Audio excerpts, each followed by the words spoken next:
আমরা এবার আলোচনা করব ভেক্টরের সাধারণ প্রকাশ। তাহলে সাধারণত ভেক্টরকে আমরা কিভাবে প্রকাশ করতে পারি বা জেনারেলি একটা ভেক্টরকে কিভাবে প্রকাশ করা হয়, ঠিক আছে?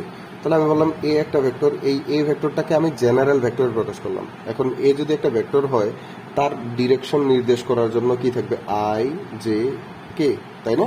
তাহলে আমরা এখানে বললাম যে আই জে কে আছে, কিন্তু এই যে আই জে কে আছে তাদের মান কত আমরা কিন্তু জানি না। ওই মানগুলোকে তাহলে আমরা কি একটা সংখ্যা দিয়ে প্রকাশ করতে পারবো? 1 2 3 যে কোনো মানই তো হইতে পারে।